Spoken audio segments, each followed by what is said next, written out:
अस्सलाम वालेकुम नाज़रीन। रोज़ एहतजाज, अंदरूनी और बैरूनी दबाव के बावजूद मिलिट्री कोर्ट्स के तहत मज़ीद 60 सिविलियंस को सज़ाएँ सुना दी गई। क्या इस्टेब्लिशमेंट ने वाज़ेह पैगाम दे दिया है कि किसी की नहीं सुनी जाएगी, वही होगा जो मुल्क में होना चाहिए। 9 मई पर मिलिट्री कोर्ट्स के फ़ैसले तो आ गए हैं। क्या अब सिविलियंस को अदालतें जल्द से जल्द फ़ैसले सुना के फ़ारिग करेंगी ताकि नेक्स्ट इक़दाम कर सकें? क्या बानी PTI का केस भी मिलिट्री कोर्ट्स में चलने के वाज़ेह इशारा दे दिया गया है? क्या हुकूमती वज़रा जज्बाती और धमकियाँ अमेज़ बयानात से आलमी ताकत को खुद मुदाखलत की दावत दे रहे हैं? नाज़रीन, रिचर्ड ग्रेनल के बयान के बाद एक अजीब सी लहर उठ गई है। दोनों तरफ से बयानबाजी का सिलसिला शुरू हो चुका है। हुकूमत भी तड़ियाँ लगा रही है और PTI की तरफ से भी फुल जोश व खरोश दिखने मिल रहा है। नाज़रीन, क्या सच में कुछ होने वाला है? रिचर्ड ग्रीन का बयान इस बात की गवाही दे रहा है कि आने वाली हुकूमत इस तरह के कुछ काम करेगी या फिर ये खुद से ही मज़ा लेने वाली बात है? नाज़रीन, आइए सुनते हैं सीनियर तज्ज़ियाकार और सीनियर सहाफ़ी काशिफ अब्बासी ने इस पर क्या कहा। अमेरिकन इन्वॉल्वमेंट होगी या कि नहीं हो गई, कि अभी एक्साइटमेंट हो रही है? I think it's too early. Wait करते हैं 20 जनवरी तक कि कोई पैगाम डायरेक्टली आएगा या नहीं आएगा।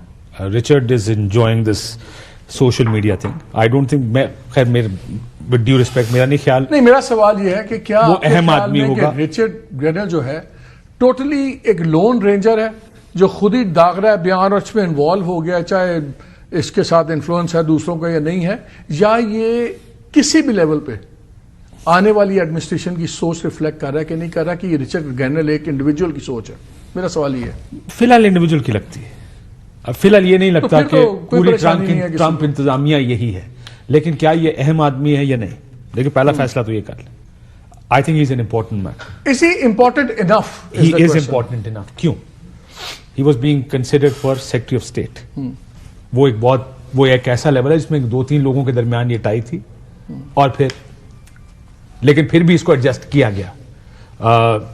जैसे आपने कहा कि डोनाल्ड ट्रंप की अपनी ट्वीट इसके बारे में, so he considers him a star, so would will he listen to him? देखिए, मसला ये है कि देखना ये है कि जब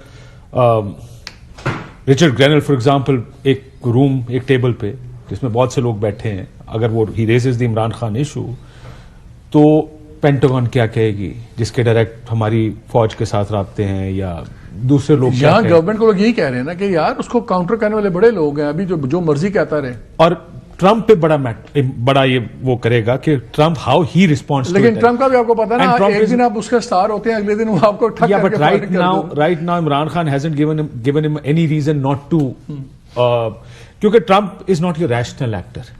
वो भी कोई स्टेट्समैन उस तरह नहीं है कि जो एक निजाम से गुजर के एक सदर बना हो। वो वेरी ऑफ द कफ और बड़ा नीजक रिएक्शन के तौर पे वो सदर पहले भी करता रहा, अब भी कर सकता है। So I think it will come down to Donald Trump कि वो इस चीज को कैसे देखता है। Mazhar before I come to you do not write it off, but you do not overplay it either. ठीक, मजहर सुन लेगा। ख्वाजा साहब से भी ये बातें हो रही थी न्यूक्लियर के ऊपर भी और ग्रेनल के ऊपर भी, तो उस पर उन्होंने क्या कहा? बिकॉज आज ग्रेनल ने उन पे कमेंट भी किया हुआ है, जो उनकी बातें उन्होंने की उस पर भी कमेंट किया हुआ है, बल्कि जैक गोल्डस्मिथ ने भी जवाब दिया हुआ है कि जी कोई ऑपरेशन गोल्डस्मिथ नहीं है। लेकिन सुने जरा पहले ख्वाजा साहब कल क्या कह रहे थे। क्या गवर्नमेंट अब एक बहुत बड़ी मुश्किल में फंस नहीं गई? Because he is a very important person आने वाली ट्रंप एडमिनिस्ट्रेशन में। मैं इनको नहीं जानता।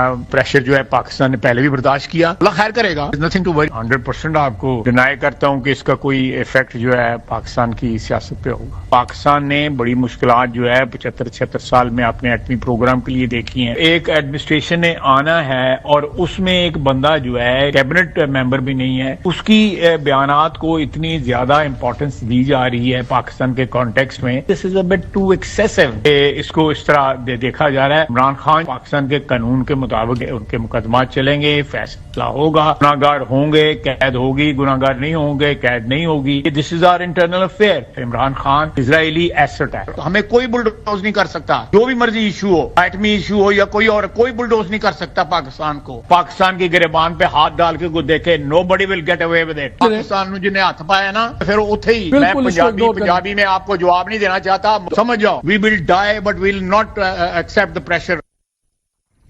मैं कल बिना तरला करके रोक लिया सी, मैं कहा पंजाबी कहते ही रोक दो। तो you wanted to add something, फिर मैं देखिए मजहर के पास। रिचर्ड ग्रेनल को क्यों इतनी पजीराई मिल रही है? इस तरह की बातें तो ज़ल्मे खलील दिनों से कर रहे हैं, क्योंकि उसकी पोजीशन जो अपॉइंटमेंट मिली उसकी वजह से। अगर उसको अपॉइंटमेंट ना मिली होती तो देन प्रॉब्ली बहुत से जानते भी नहीं थे, कांग्रेसमैन बात कर रहे हैं, सेनेटर्स बात कर रहे हैं। He has an important position, एक जिसकी वजह से इसकी बात एम्पलीफाई हो रही है, बड़ी बन रही है, लोग उसको पाकिस्तान में टीवी चैनल उसको इतना कोट कर रहे हैं। दूसरा, उन्होंने कहा जी पाकिस्तान ने पहले भी बड़े प्रेशर बर्दाश्त किए, बड़ी माजरे के साथ। खालिद साहब भी बताते थे ना कि वेंटिलेटर और वेंटिलेटर पे लगे हैं, अगर उन्होंने स्विच खींच लिया तो पाकिस्तान बैठ जाएगा। आई डोंट नो हम क्या उन वेंटिलेटर वासिफ साहब भी अमेरिकन प्रेसिडेंट के प्रेशर भी बाहर गए थे इसलिए वो तो इसलिए ये बातें आज के दिन तक आसान है क्या? नहीं, जिस दिन उधर से प्रेशर आएगा फिर देखेंगे कि पाकिस्तान क्या उस आपको याद होगा इमरान खान साहब के दौर में जब उन्होंने ये रजीम चेंज की सारी बात की थी तो बाजवा साहब ने एक थिंक टैंक की उसमें जाके एक तकरीर अमेरिकन को अपीज करने के लिए करनी पड़ी थी उनको कि जी हम वेस्टेड मजा आपसे